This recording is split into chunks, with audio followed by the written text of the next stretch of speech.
ಒಂದು ಗಿಡವನ್ನ ನೆಟ್ರೆ ಮಾತ್ರ ಸಾಕಾಗೋದಿಲ್ಲ, ಅದನ್ನ ಮಗುವಿನಂತೆ ಪಾಲನೆ ಪೋಷಣೆಯನ್ನ ಮಾಡಬೇಕು ಎಂಬ ಸಂದೇಶದೊಂದಿಗೆ ಅರಶಿನಗುಪ್ಪಿ ಅರಣ್ಯದಲ್ಲಿ 500 ಹಣ್ಣಿನ ಗಿಡಗಳನ್ನ ನೆಟ್ಟು ಪರಿಸರ ಸಂರಕ್ಷಣೆಗೆ ಹೊಸ ಹೆಜ್ಜೆಯನ್ನ ಇಡಲಾಗಿದೆ.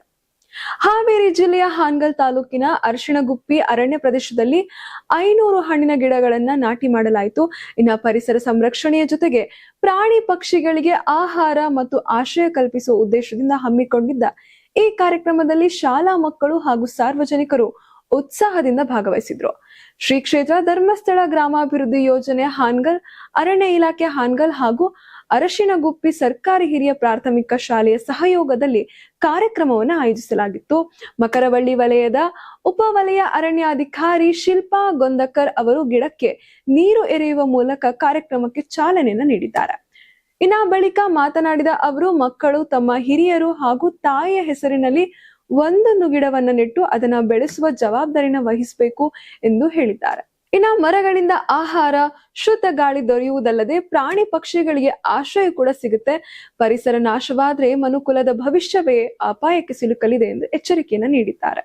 ಇನ್ನ ಅರಣ್ಯ ಇಲಾಖೆ ಜೊತೆ ಕೈ ಜೋಡಿಸಿರುವ ಶ್ರೀ ಕ್ಷೇತ್ರ ಧರ್ಮಸ್ಥಳ ಗ್ರಾಮಾಭಿವೃದ್ಧಿ ಯೋಜನೆಯವರು ಸುಮಾರು 500 ಹಣ್ಣಿನ ಗಿಡಗಳನ್ನು ನಾಟಿ ಮಾಡುವ ಮೂಲಕ ಪ್ರಾಣಿ ಪಕ್ಷಿಗಳ ಹಸಿವು, ದಾಹ ನೀಗಿಸುವ ಕಾರ್ಯಕ್ಕೆ ಮುಂದಾಗಿದ್ದಾರೆ ಎಂದು ಶಿಲ್ಪಾ ಗೊಂದಕರ್ ತಿಳಿಸಿದ್ದಾರೆ.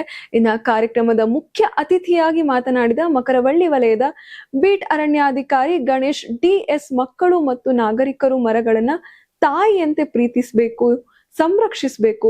ಪರಿಸರ ಸಂರಕ್ಷಣೆ ಮಕ್ಕಳಿಂದಲೇ ಆರಂಭವಾಗಿ ಪ್ರತಿಯೊಬ್ಬರ ಜವಾಬ್ದಾರಿಯಾಗಬೇಕು ಎಂದು ಹೇಳಿದ್ದಾರೆ. ಇನ್ನು ಶ್ರೀ ಕ್ಷೇತ್ರ ಧರ್ಮಸ್ಥಳ ಗ್ರಾಮಾಭಿವೃದ್ಧಿ ಯೋಜನೆ ರಘುರಾಮ್ ನಾಯಕ್, ಪರಿಸರ ಮತ್ತು ಜೀವನದ ಅವಿಭಾಜ್ಯ ಅಂಗವಾಗಿದ್ದು, ನಾವು ಪರಿಸರವನ್ನ ರಕ್ಷಿಸಿದರೆ ಪರಿಸರವು ನಮ್ಮನ್ನು ರಕ್ಷಿಸುತ್ತದೆ.